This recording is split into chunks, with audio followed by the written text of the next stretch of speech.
I want you to think about the last decision you made today. Maybe you chose what to eat. Maybe you chose to open this video. Maybe you chose to stay in bed 5 more minutes or to get up right away. It felt like a choice, didn't it? Like you weighed the options, picked one, and moved on. But what if I told you that the decision was made before you were aware of making it? What if the feeling of choosing, that sense of, I could have done otherwise, is one of the most convincing illusions your brain has ever produced? Now, before you close this video, I'm not going to tell you that nothing matters. I'm not going to tell you that you are a robot. I'm not going to take away your sense of meaning. I'm going to do something stranger. I'm going to show you that free will is much smaller than you think, and that this might be the most liberating thing you've ever heard. The illusion. In 1983, a neuroscientist named Benjamin Libet conducted an experiment that shook the foundations of philosophy. He asked people to make a simple decision: move your wrist whenever you want. And while they did, he measured their brain activity. What he found was disturbing. The brain began preparing the movement. The neural activity was already firing a full half second before the person reported feeling the urge to move. In other words, the decision was already made. The conscious experience of deciding came after, like a narrator describing a scene that has already been filmed. But the brain is not the only thing deciding for you. Think about who you are right now, your personality, your preferences, your fears, your desires. Did you choose your genes? No. Did you choose your parents? No. Did you choose the culture you were born into, the language you think in, the historical moment you arrived in? No. Did you choose the childhood experiences that shaped your nervous system, your attachment style, your relationship with authority, your sense of self? No, none of it. You are, in a very real sense, a river, shaped by the terrain you flow through. You did not choose the mountain. You did not choose the rain. You did not choose the valley. And yet, you are still the river, moving, alive, beautiful. What the philosophers say. This is not a new idea. Philosophers have been wrestling with it for thousands of years, and 3 of them said something so clear that it still echoes. The first is Spinoza, writing in the 1600s. He asked, imagine a stone thrown through the air. If that stone could think, it would believe it was choosing to fly in that direction. We are that stone. The forces that launched us, genetics, upbringing, culture, neurology, are invisible to us. So we assume we're flying by choice. The second is Schopenhauer, 2 centuries later. He put it even more precisely. You can do what you want, but you cannot want what you want. Read that again.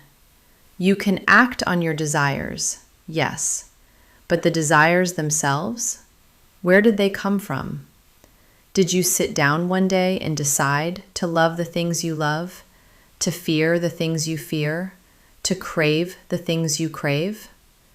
No, they arrived, and you called them yours. And then there is the Tao, the oldest voice of all. In the Taoist tradition, the question of free will dissolves entirely. Not because the answer is no, but because the question itself is wrong.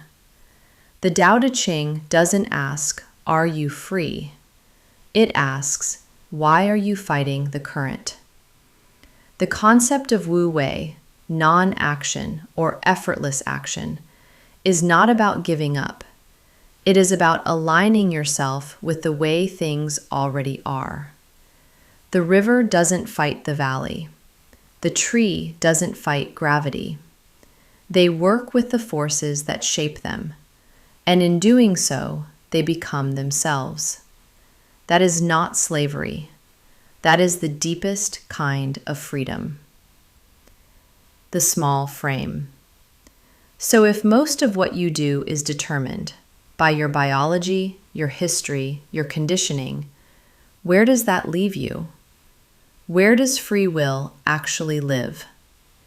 Here is my honest answer. And it's not the academic answer.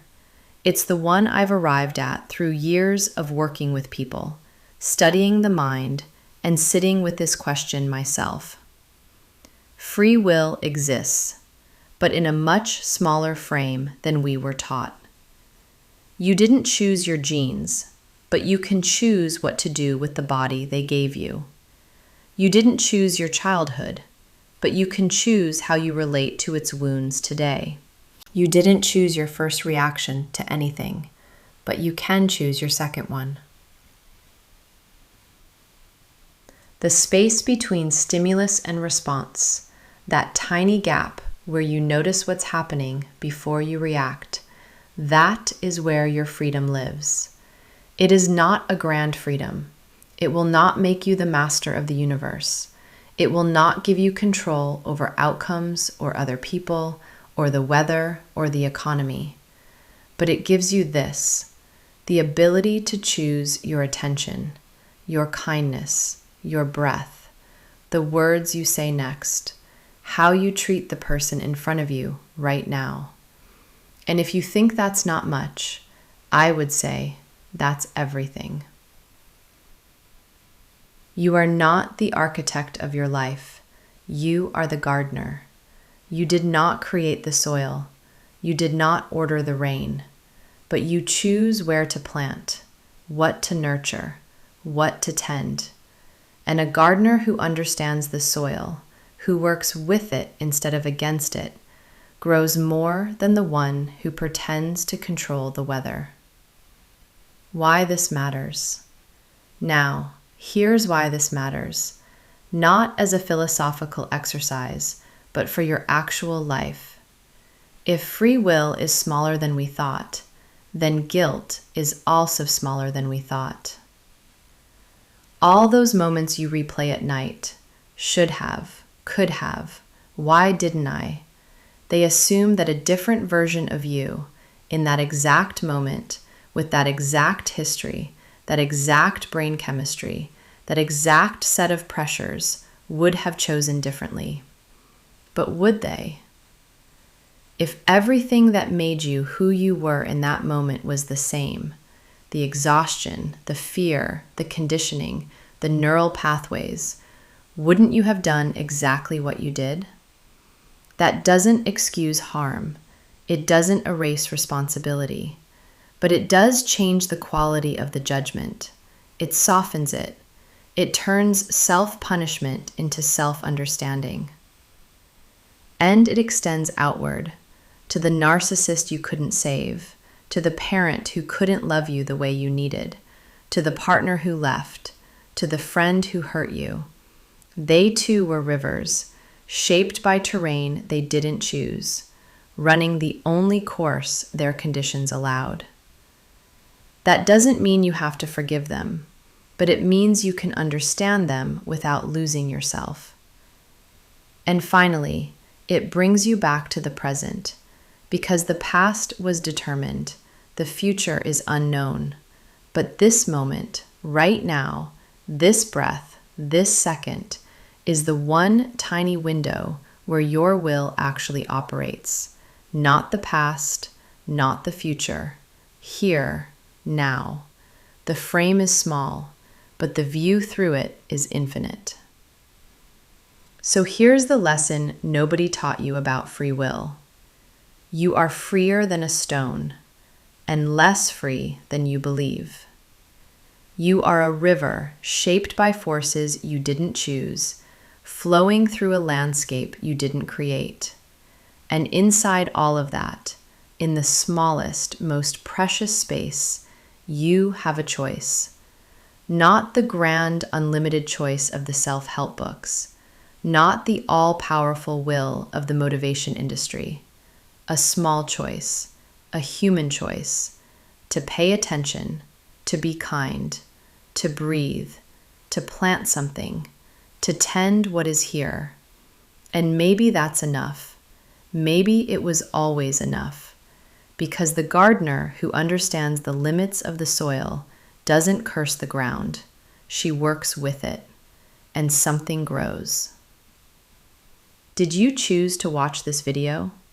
Maybe, maybe not, but you're here, and something in you responded. This is part of a series called Lessons Nobody Taught You. Each video is a chapter of a bigger story about the things we were never told but always needed to hear. The next one is waiting, whether you choose it or not.